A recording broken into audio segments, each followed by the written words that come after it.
the awards go on and on and on. We could spend all day talking about awards. On a more personal level, though, as Evan just mentioned, he's a champion for our students, champion for our school here in school Love journalism. School. And he does cool things like rush down here after interviewing the president's advisor because he had promised to be here to speak with you all today. So let's please welcome Evan Smith here to Texas Tech. Thank you.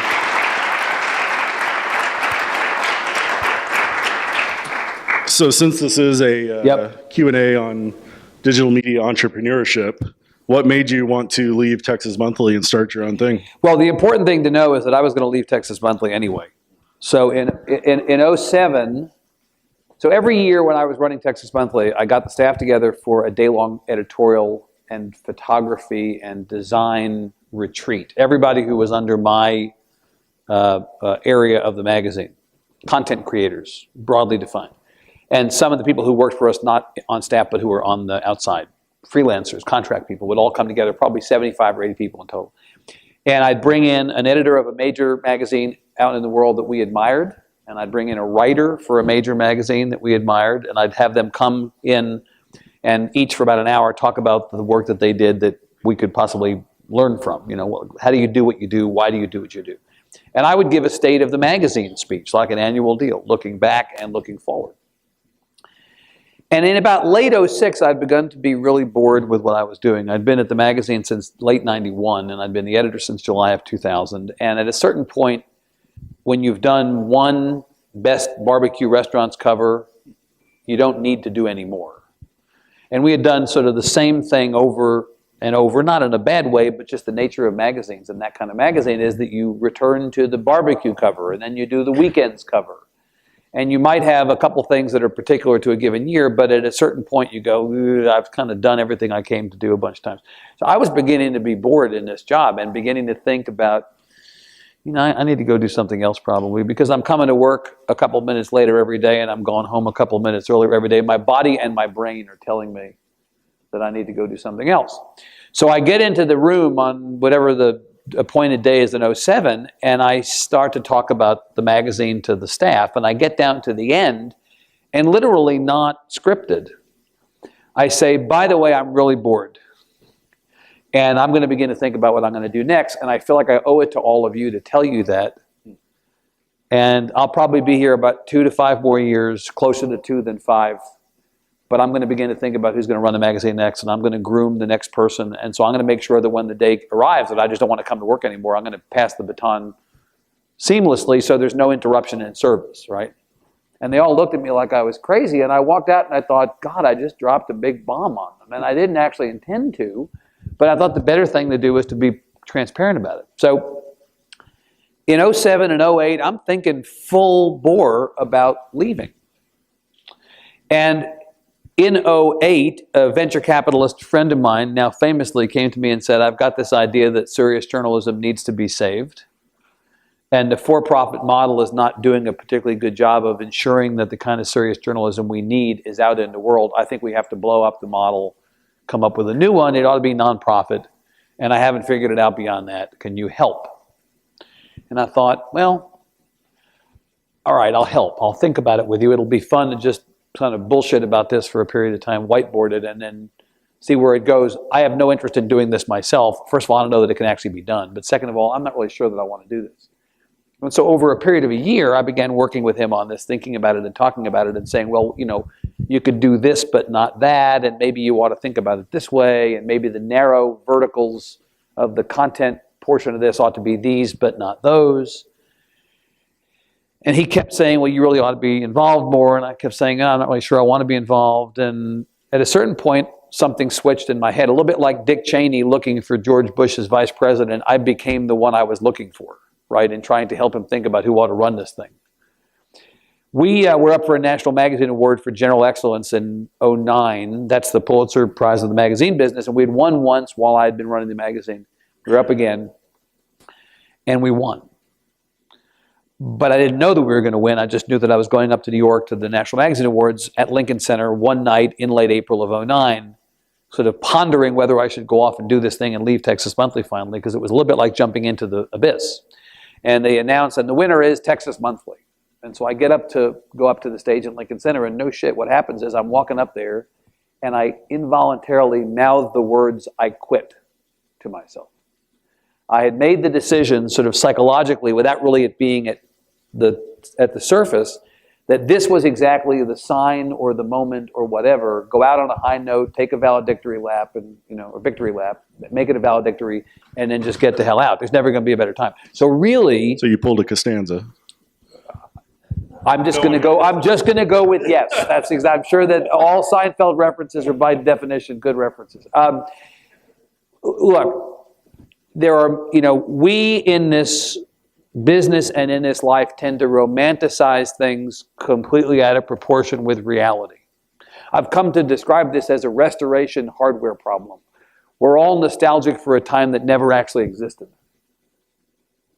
I have romanticized, and others have romanticized, those founding days and the whole genesis of the Tribune and everything else. Honestly, it was a whole lot more back of the envelope, slapdash, happened because it happened, and if it had happened 5 minutes before or 5 minutes after, it might not have happened exactly the same way.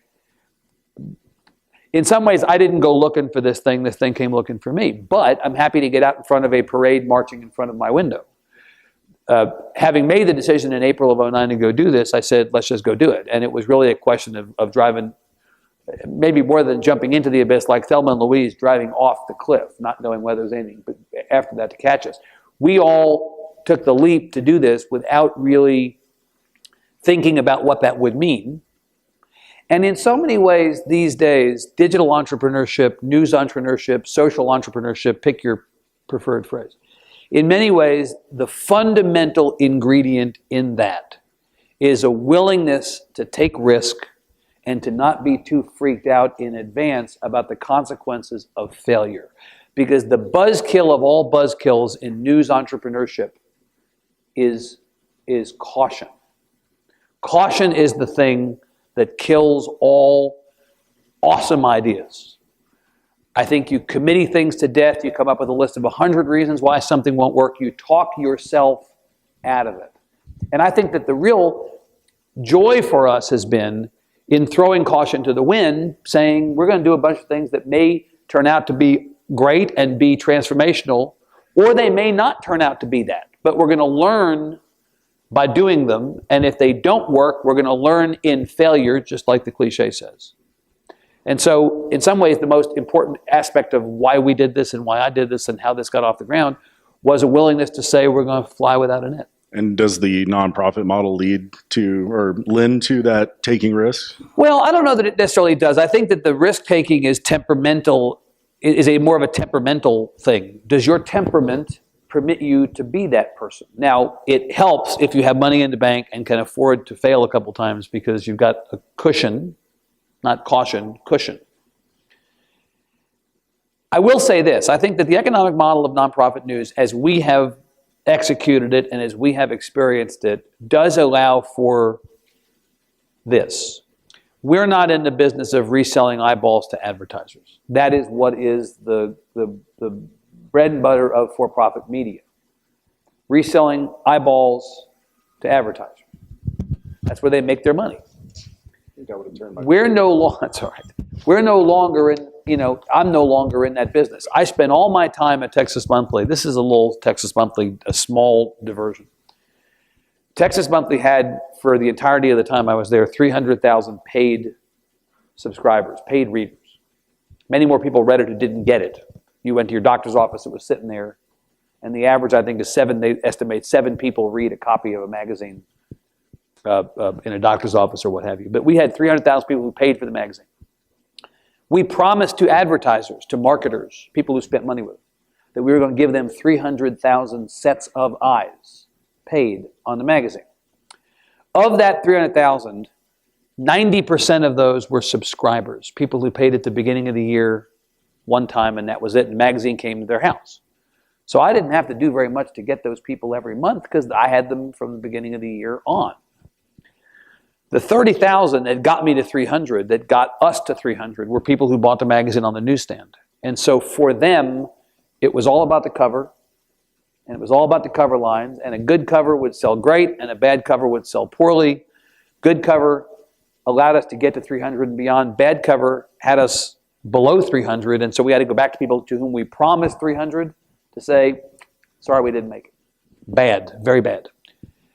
10% of the audience, 30,000, determined our fate. 90% of my time as editor was spent on that 10%. It was all spent on the cover. Totally ass backwards. 90% of my time was spent on getting 10% of the audience. This whole calculus, having to resell eyeballs to advertisers and to do what it takes to get those eyeballs, is not cool, is no fun, is often illogical. It often causes you to become the thing you despise, which is not to say that there aren't people who do it with integrity, and of course they do. But for me, I ran through almost 18 years at Texas Monthly thinking about that, and I was just so done by the end. This model, this nonprofit model, I don't have to resell eyeballs to advertisers. I'm not in the business of generating cheap or non-cheap traffic.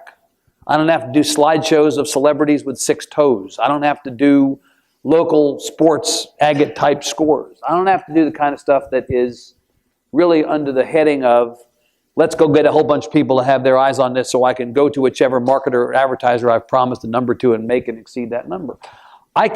we can make the right calls journalistically. We can be totally true to our mission and totally true to the integrity that is the glue that holds everything we do together. And so in that respect, yeah, I think the nonprofit model liberates us from a lot of the stuff that the for-profit guys still have to grapple with every day. Do you see more startup news organizations going to that nonprofit model, or have y'all been approached by any legacy media who want to know how y'all are making it happen? Well, those are two separate questions related, but I'm answering them separately. So on the first case, do I think that there are going to be more nonprofit? Look, I'm a big advocate for this model, but I'm an advocate for this model because it works here as executed by us in the way that we do it. I do think that there are things about what we do that are replicable and scalable. I do not think that if somebody came in and took the model as we execute it, scraped off the word Texas, and put the word Vermont or the word Idaho on it, that it would necessarily make. It might. But I think there are particular things about what we're doing, how we're doing it, and where we're doing it, not that we're smarter, in some ways we're luckier, that make it so that I can't tell you with a certainty that it works elsewhere. I don't think this model or this approach is for everybody or every place. Now, in terms of the legacy guys, I've had a lot of legacy people come by and sort of ask to talk to our events people, or to talk to our development people, or to talk to our news apps people, or to talk to our editorial people and say, well, exactly how are you thinking about this? What's the mix? One of the things, Dale, that's been really important, and I really think was a good decision, never wavered on it from the beginning, was we're not replicating the newspaper writ small. We're not doing everything that the newspaper does, which I think is a good decision for two reasons. One, practical. We can't do it. We started with 17 full-time employees, 11 reporters. You can't do a full-service soup-to-nuts newspaper with 11 people. You can't. But the second reason is the public interest motivation or imperative that is the basis for the C3 designation, for the nonprofit designation, and is the pitch that we make to people, your community will be better off for the work we do, is much easier to make when you're dealing with public education, immigration, healthcare, transportation. What's the public interest imperative in covering the Texas football team? Or in going to an Alejandro Escovedo show and reviewing it and having that be the content? It just doesn't make it. What's the public interest in that? Where am I going to go to a person who has a lot of money and say, give me that money to support the value that we'll create in this journalism that's going to make our state and our communities smarter, better informed, better engaged, create more thoughtful citizens who actually participate in the process? Where's that going to, with sports? I just don't see how that works. So I think having it be a narrow vertical or a series of narrow verticals, state government, public policy, politics, it reinforces the idea that there's a public interest at the center of this. So for the legacy guys, unless they're willing to go, okay, we're the American Statesman in Austin, we're going to stop covering sports, we're going to stop covering culture, we're just going to do that, I don't see that how they make that work. We're going to open up to questions here after this next one, so if anybody has one, go ahead and get in line. But I want to talk a little bit about the beginning days of the Tribune. You mentioned that it, wasn't a sexy time by any It means. wasn't. What did it take to get that off the ground? How much Speed. People taking speed? No, Okay. I'm not that fast. No, I was wondering if you meant the drug or speed and time. It was a noun, a very specific.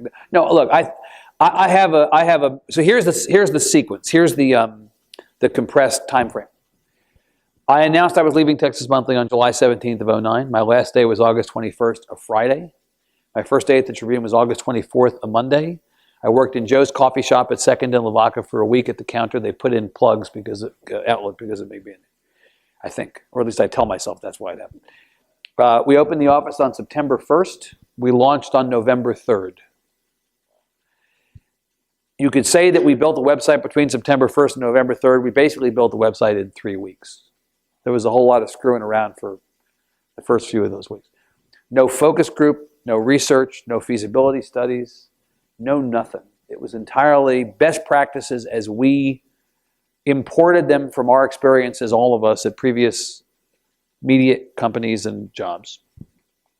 We built from an empty lot. The nice thing about building from an empty lot is it's an empty lot. You don't have to work around load-bearing walls. You don't have to paint over bad wallpaper. We built from an empty lot. When you build from an empty lot, you have no excuses. You build the thing in the image that is in your head. And by doing that, we avoided a lot of things that we had all experienced that were just going to be bad, buzzkill type things. And, we took our best shot at it. We made many more good decisions than bad. We by no means made only good decisions. We made a bunch of bad ones that I look back on and I go, what were we thinking at the time? Why would we decide to do that? But you have to trust yourself. And again, I come back to this idea of giving yourself permission to fail. We gave ourselves permission to fail. It helped that we had enough money in the bank to get started, which we did. Not everybody has that. We set as a goal for ourselves to raise $3.5 million by the end of 2009. We raised a little less than $4 million. We were able to pay people a professional wage. One of the worst problems in the media business over the last 10 years is that we've permitted a system to exist where journalists are paid less than they would be paid in other professions at a comparable level simply because we can get away with it. It's just such bullshit. Journalism is a profession. Journalists are professionals. They should be paid a professional wage, full stop.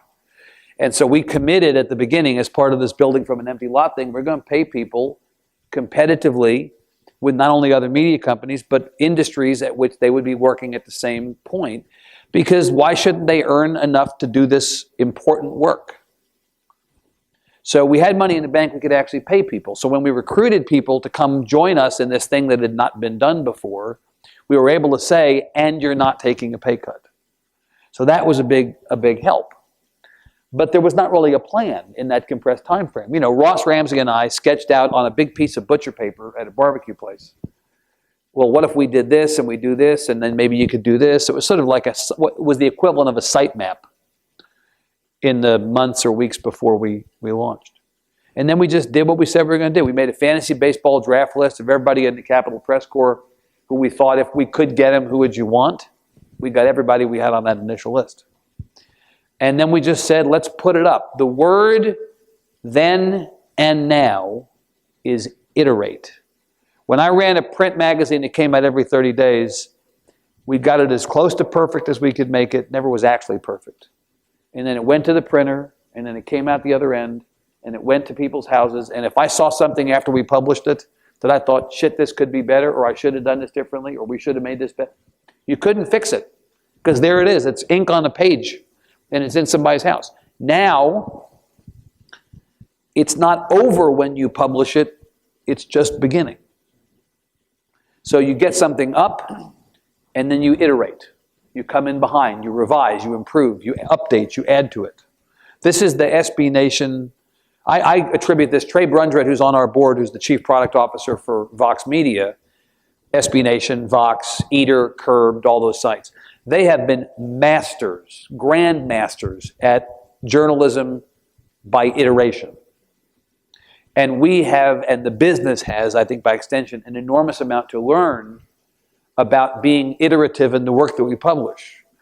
And so one of the things I think smart that we did at the beginning was we did not get too freaked out if when we published something it was not perfect, because we needed to come back behind and iterate and iterate and iterate and update and update and be transparent about having done that, but do that. And so that was absolutely a big strategy at the beginning too. And you know, we stumbled along, we fumbled along in those early days, and made some assumptions about ways things would work that were really just wrong. Like and what? then, which big one to choose? The tension at the Tribune has almost always been in part between whether we're a chop shop, quick turn, wire service style news organization, or whether we're going to be thoughtful about the work we produce under the heading of we'd rather be right than first. Are we competing with anybody, and is that the driver for how we do our work? Or do we have no competition really because we're creating this thing that's unlike any other news organization?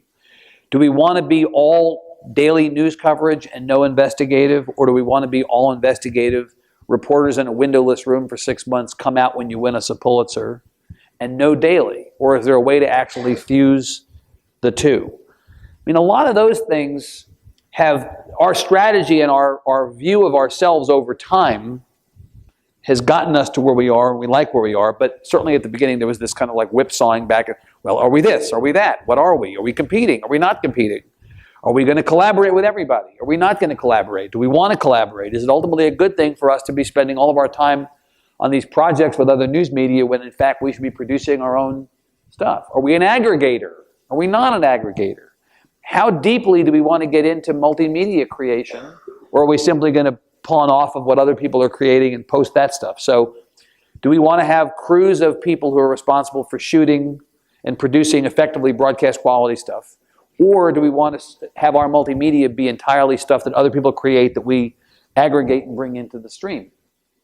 What's the strategy on events going to be? Why are we doing events? Is it for content creation? Is it for revenue? Is it for both? Is it for branding? Are we going to do them all in Austin? Are we going to go out of state? They're very labor intensive and time intensive. If you get up in the morning and drive 4 hours to Nacogdoches, as I will do, and do an event at Stephen F. Austin State University at the lunch hour, then get back in the car, turn around and drive back 4 hours. Ought to have your head examined. But we do it. Well, what's the value of doing that? What's the opportunity cost of not doing it? All these conversations were conversations we had in the beginning. Took us 5 years, now 5 more, to get to where we are now, having fought those battles internally, fought with ourselves about what's right, but at the same time never viewing those arguments, and they weren't really arguments, they were discussions, never viewing those as anything other than steps along the path to get us here. We have succeeded where others have failed because we've been willing to have those conversations. We've succeeded where others have failed because we're willing to not succeed at everything we do, but we're not cautious about, not doing something until it's absolutely so. I think we've also succeeded where others have failed because we're too stupid to know better. We've blundered into things that probably we shouldn't have. Sometimes they've turned out better than we thought. Do you think the live stream was kind of something you blundered into? Oh, if you think that we had any idea like 1 second before that Wendy Davis filibuster on the live stream that we had we've been live streaming the legislature since 2011, kind of just just having it on there. I'd like to tell you that we had some insight into what a transformational moment that would be for politics in this state. We didn't. You know when I knew it was a thing? So we put the live stream on. And we live stream the session, so we live stream the special session. We live stream every day, so we happen to be live streaming that day. And so she gets up at like 11 o'clock in the morning, and she's talking, and we're watching it, and the numbers are kind of higher than normal, but not like crazy high. And I thought that this was going to be just another normal night. I didn't really have a sense it was going to be anything different. I have teenage kids whom I happen to like sometimes. And I happen to like them on this particular night. And so I was like, I'm going to go home and have dinner with my kids. And it's like 6 o'clock. So I leave the office. I figure, I just watch the damn thing on our own website from home. Why do I have to be in the office? I'll just watch it on the website.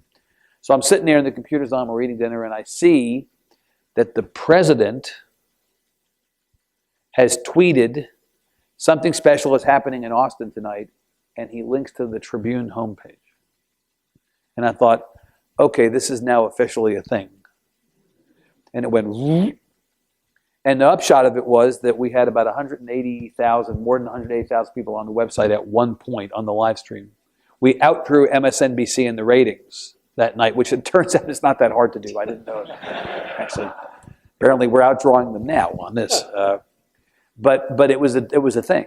And no, we didn't know. But of course, again, parades marching out in front of your window, get out in front of it, claim it. And so we claimed it. Yep. Want to go ahead and get to some of y'all's questions right here. Yes. I just want to go back to what you were talking about whenever yourself and everyone, I guess that was kind of like the core of your business started, and how you really just kind of like trusted each other's experiences relative to whatever field and like insight that they could bring. So my question is, how, when you guys are having these internal arguments, did you decide? Like who was the mediator to say like, you should trust this person more because of this experience in their profession? It's a good question. People come to the table with good hearts and they've got experiences that are important and valuable to them and instructive, and then you've got to ultimately make a decision. Part of the problem is if you're too nice about it, you just kind of let everybody talk, and then you kind of go, no, there is an agreement, we don't want to, no.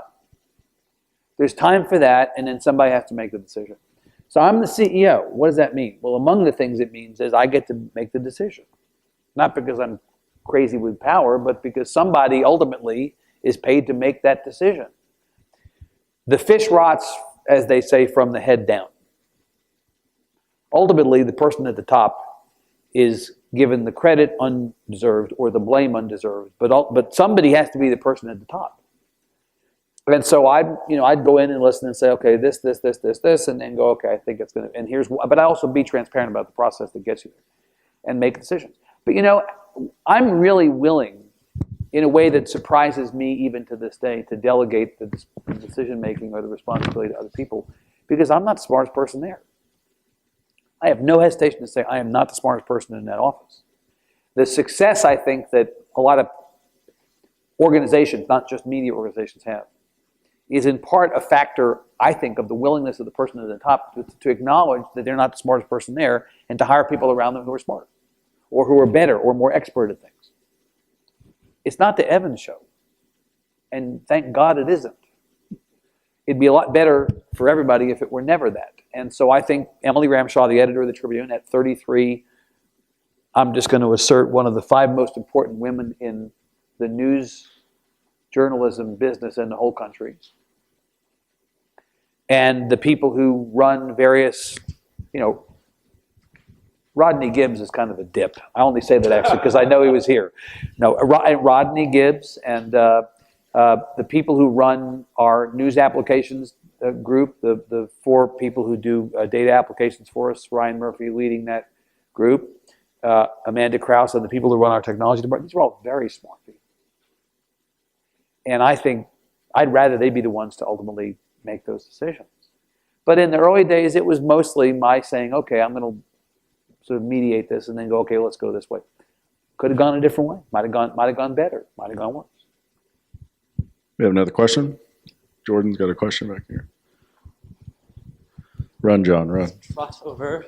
Make sure somebody tweets that line to Rodney. Just make Z run all over this whole thing. I already tweeted it. I'd like to see that the whole night. So you're considered one of, if not the best interviewers around. Oh, foo. And so I was wondering, what do you think is one of your worst interviews and what went wrong? No, not this one right now. Worst. You know which one I'm going to say, don't you? You've heard me say it. Deborah Winger. No, I've never. Deborah Winger, the actress who was in Urban Cowboy and a bunch of other movies. I will wake up in the middle of the night, 3 a.m, bolt upright in bed, sweating profusely, dreaming about that interview. I had, of course, hadn't seen the movie at the time, but like that movie in which James Franco cuts off his arm to get out of the canyon, I wish I had a butter knife or some other sharp object on that day so I could have cut off a limb to get out of that interview. It was awful. She was a terrible subject to be interviewed and was unpleasant to me. And I frankly am responsible for it going off the rails because I just didn't approach her or the material in a way that I should have anticipated. But it was just atrocious. Sometimes you get yourself into a box with a subject who is coming in a little bit irascible and doesn't want to be interviewed really and doesn't want you to ask on certain subjects, this or that. And you just blunder into the wrong place and there's like a cul-de-sac. There's no getting out of it. So Deborah Winger. The fact is I almost always get something positive out of every experience I have with somebody on the other end of that interview. Whether it's an interview I do for the Tribune over a longer period of time, say 40 to 45 minutes, or the television interviews I do, which are more like 25 minutes. I'm a naturally curious person, and I'm interested in what people have to say. And I always feel like I learned something from talking to people. And I may not walk away from an interview feeling more positively disposed toward the subject, but I always walk away feeling like I've advanced the ball in some fashion. And you know, when they work, there's nothing better in the world. And I came down here today after interviewing David Axelrod, the political consultant who helped Obama get elected in 2008 and again in 2012, who has a memoir of his time, 40 years working in politics. And this was one that worked. And it was really interesting. And I wanted to talk to him mostly. We only got to talk about it for about 5 minutes, but it was the part that I was most looking forward to. So if you read this book and you read, in particular, his telling of how they prosecuted the 2008 primary against Hillary Clinton. The Hillary Clinton who emerges from this telling of the story, I will submit to you, is not only unelectable in 2008 against Obama, she's unelectable in 2016. The inauthentic and stale candidate of 2008, who they beat, is not materially different than the person who's about to run and is supposedly inevitable. And I said to Axelrod, haven't you just essentially in these chapters given the Republicans the roadmap for beating her in the next election? Because she's in theory, if she was inauthentic then, she's no more authentic now. If she was stale then, she's in theory no less stale now. What's different? I don't get it. Every time I heard you, I listened to the book as an audiobook rather than reading it. So when I say I hear you, I mean it in a literal sense. Every time I hear you talking about the Obama case against her in 2008, in some ways anticipating the 2016 campaign, I cringe, I seize up, because I hear these words said by Scott Walker, Jeb Bush, Rand Paul, whomever. I dug talking to him about that stuff a lot. That is really fun. I'm naturally interested in that stuff, and so it was an opportunity to do it. But you know what? They're almost all like that. Deborah Winger was not. You could have bet me $1 million, and I would never have said Deborah. Deborah Winger. Well, see, it's always good to have an answer. I had an answer. That actually that is so famously a bad interview that's come up in other interviews where people have said, "Oh, I'm not Deborah Winger." You know, it's like, man, that's gotten around. I guess. I got a question for you, Evan. Yep. As the Texas Tribune grows, do you find it harder to maintain that entrepreneurial mindset, or do you find that you just gotten better at discerning when to take the right risk? We refer to ourselves as a grown-up startup. And in part we do that because we want to remind ourselves that we're really still, relatively speaking, a young organization in years. And that we have to maintain that young enthusiasm and willingness to innovate and risk and everything else. I am deathly afraid of us getting complacent and standing still. You know, the old line about a shark has to keep moving or it dies. I don't want to be that dead shark. I don't want us to go, oh, phew, we got out of the first 5 years. Now we can just throw it into neutral and cruise. And so the charge to everybody there is, what is the next and the next and the next that we're going to do that's going to blow up even what we've done, let alone what everybody else has done? And I'll give you a clue. So I'm focused right now like a laser on audience development and engagement. We have a lot of people who come to the site every day, many more people who read our content in newspapers, many more than that will encounter us in some other of the many ways in which you encounter the Tribune. It's almost so many different ways that people come to us that it's impossible to quantify the total audience with a number. But I'm not satisfied that we're going at this the right way. And I'm really intrigued by micro-targeting of voters by political campaigns on both sides. What they do is they identify core attributes through research that make an individual likely to support a particular candidate politically and likely to be, in general, enthusiastic about participating in an election. And the trick with the XY axis is to try to move them up and move them over based on these attributes. So if I know, for instance, that somebody shops at Whole Foods rather than Randall's, or if I know that somebody reads The New Yorker rather than Real Simple, that may tell me something about that person's propensity to support a particular candidate with a particular ideology. And it also may tell me something about their degree of engagement and therefore, by extension, their propensity to turn out to vote. Are they persuadable to turn out to vote? So I'm digging on that whole idea enormously, and I'm going, why can't we blow up completely the audience development and engagement model in media? Why can't we similarly identify the attributes that make somebody more likely to consume media, or in the case of a nonprofit, to donate to media? Why can't we identify, say, 25 core attributes, and then by the voter file, which is a really interesting document because it tells you enormous amounts about people, and marry those core attributes identified through research to the voter file, do an overlay as they do in a political campaign, and then overlay that overlay with the digital footprint of the people you spit out as potentially persuadable. And then rather than have 27 million Texans or 19 million adult Texans or 14 million registered voters in Texas you're chasing, you really have more likely 2 million people who are your white-hot targets. So rather than the way that many media companies traditionally go after potential audience, and it's kind of a machine gun spray, very inefficient, this is more of a rifle shot. So I'm actually thinking about blowing up the membership model, readership model, and making it more akin to the political get out the vote micro-targeting effort, and see if that's not a new way to think about this business. Now, you may say, but you're in the journalism business, that's not journalism. But you know what? It's all part of the deal.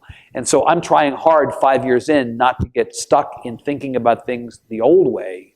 I'm constantly and encouraging people there to constantly look for new ways to think about new aspects of our business. It's interesting you brought that up. Have you read Jeff Jarvis's new book, Geeks Bearing Gifts? I have not. That's essentially what the book is about, is that media organizations need to flip the whole mass media versus individual media and give a Well, I ought to check out Professor Jarvis's stuff. I think there are a lot of people who are thinking along the edges of the margins of this, and I think there's an opportunity to rethink the way we do a whole lot of different parts of our business, not just this. You got a question right here? I mean, thanks for coming here and Sure. being with us. As we look forward and you grow, and Yes. we see that the complete digital model is going to make that move. What qualities are you looking for in journalists that are looking to work for you? Right. And on a second note, how important is understanding of data journalism going to help the growth of a news organization? Cindy, pass you this question. Nobody Okay. primed anybody. This is like the Cindy Royal question I get.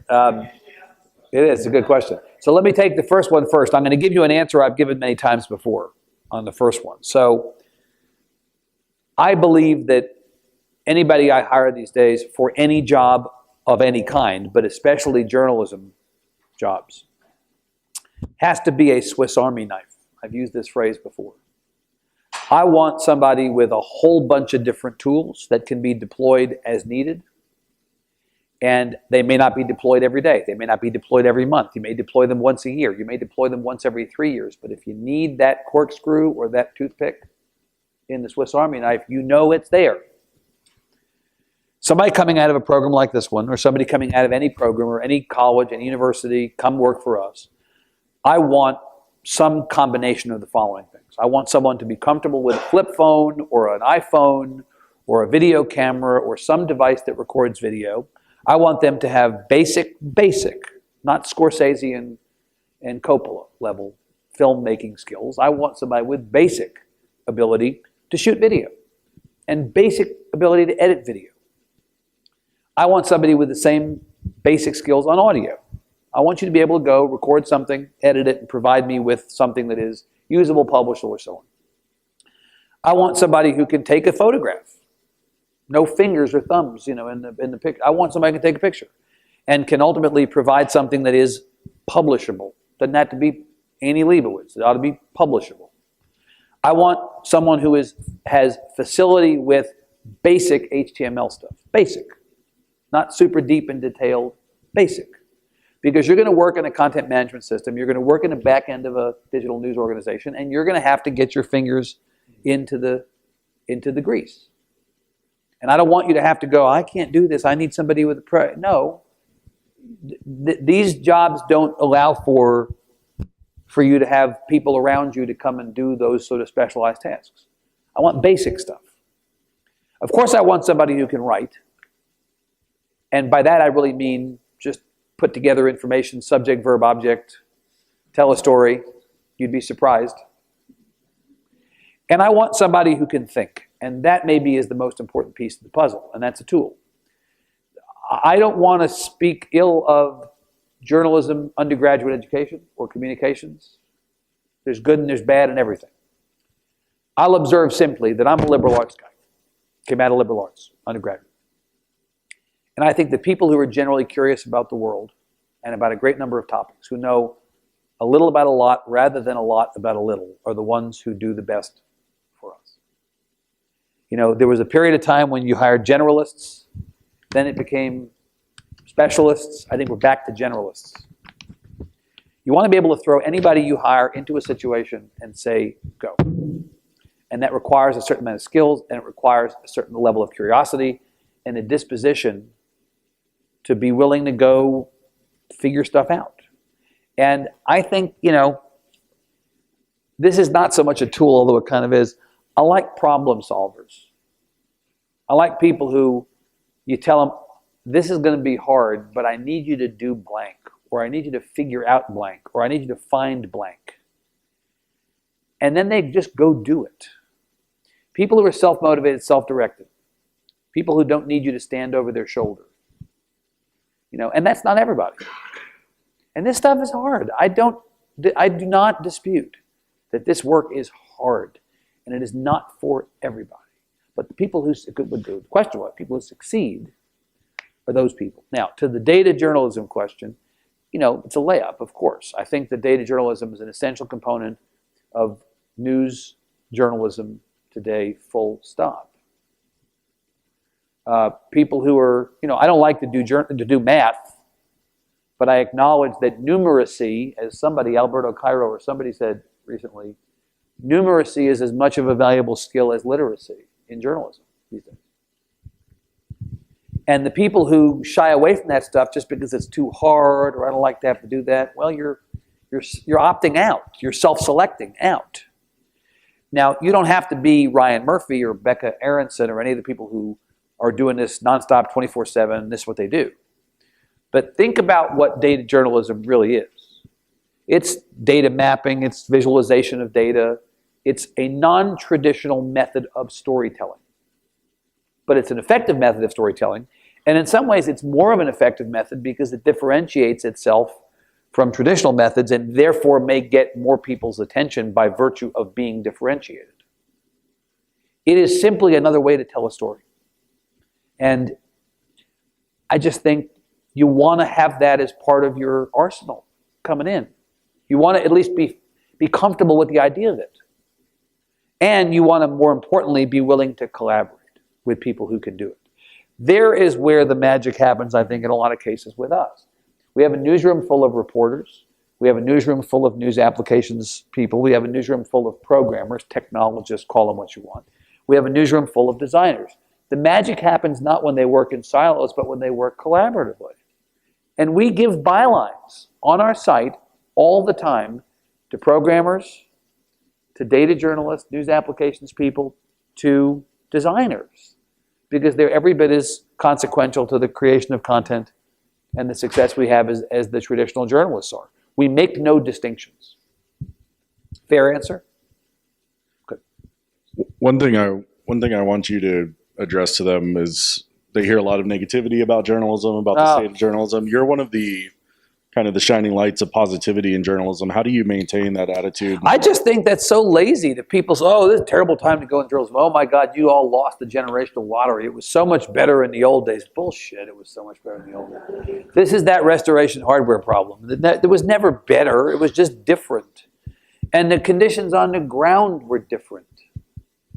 It's just not like not even apples to orange, it's like apples to Chevys. It's like fruit to fruit. Look, here is what's happened. Technology has become more readily available by virtue of its it's more pervasive. It's more a part of everybody's lives. It's something that you kind of are just, it's among us, right? And it's in particular cheaper.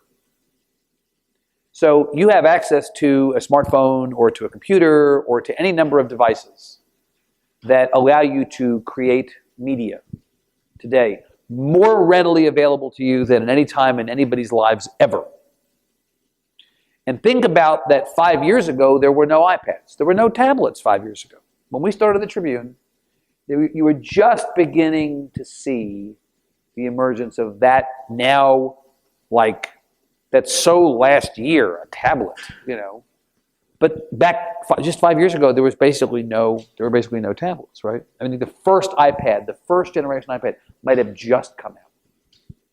So fast forward 5 years from now, what awesome goodies do we not even have a clue about that we're going to have available to us in 5 years?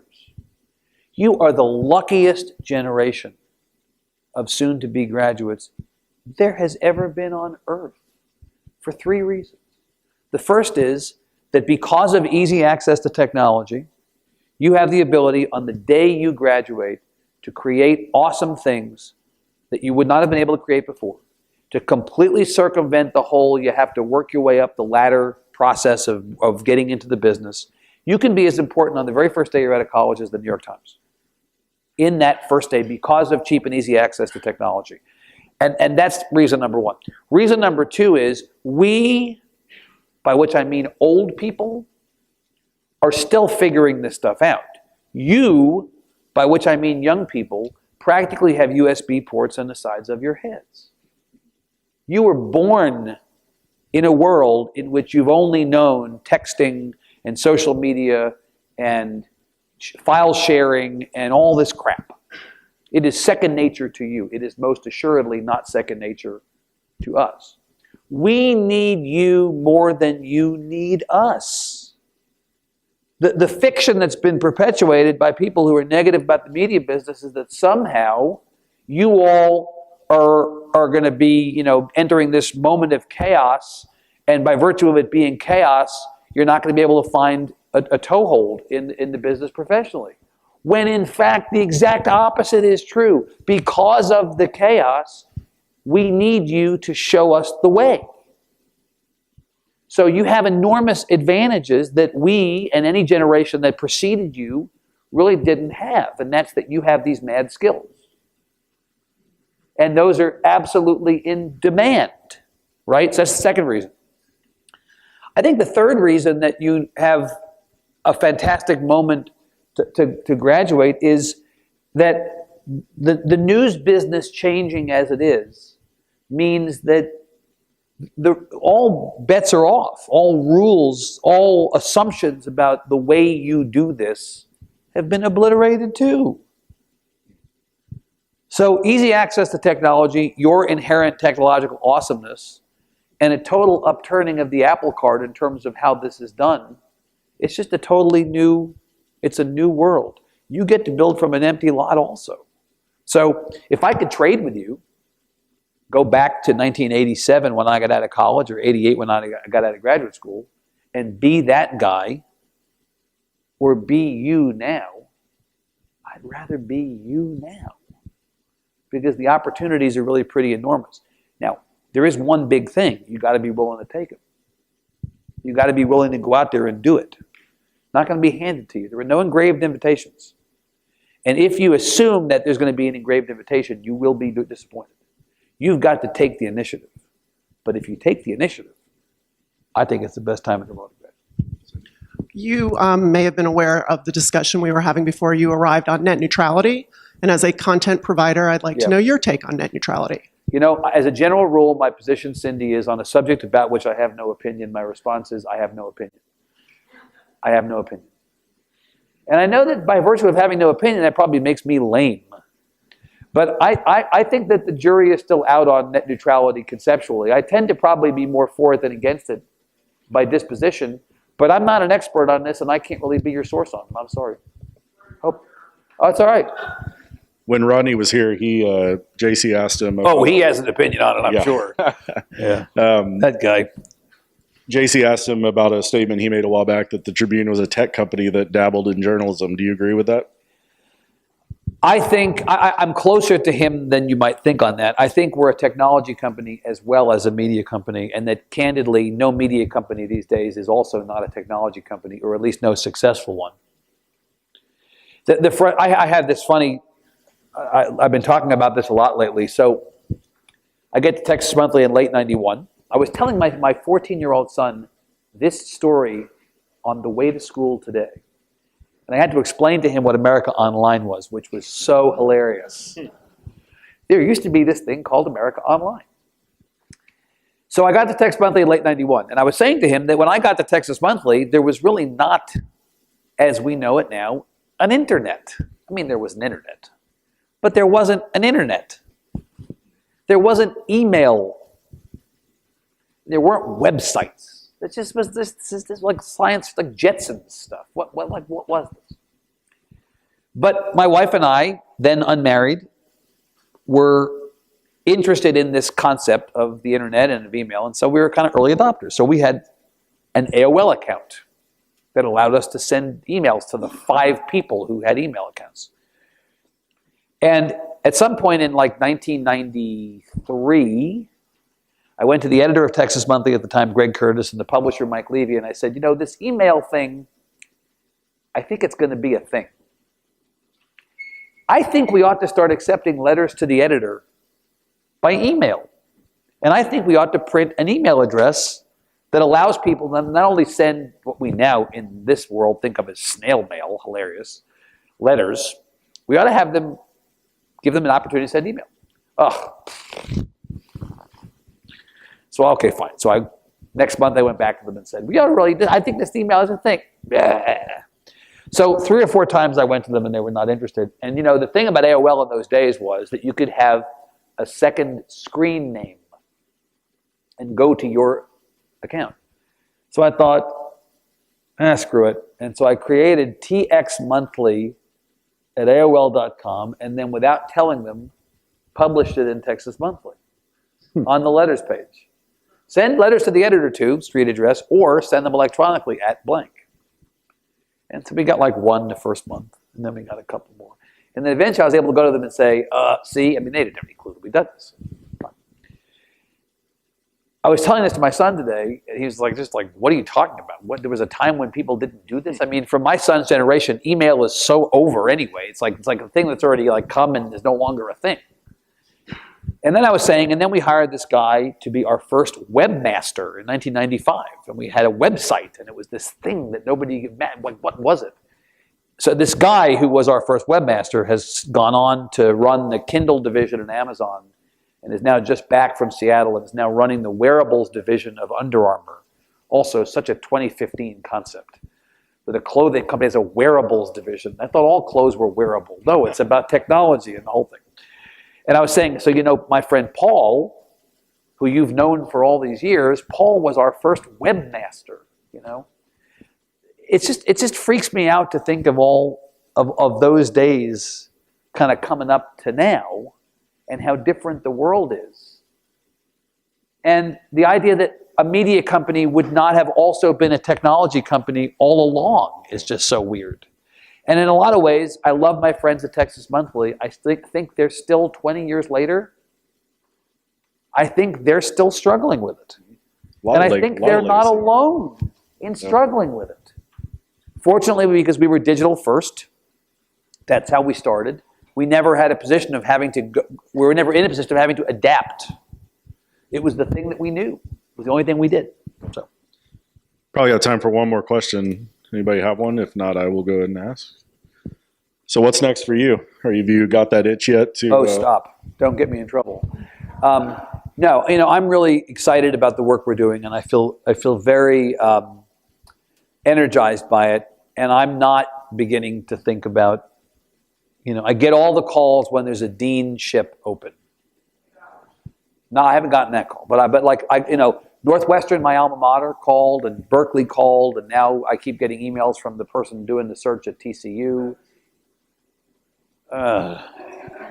Look, I'm 48. I have a high school senior who's going to go to college next year, and I've got an 8th grader, so I've got 4 more years with him in high school. I've committed to the board of the Tribune and to myself that I'm going to stay at least through the time that he is in high school. I've got plenty of time to go do something else if I want to, but the work that we are doing is not done.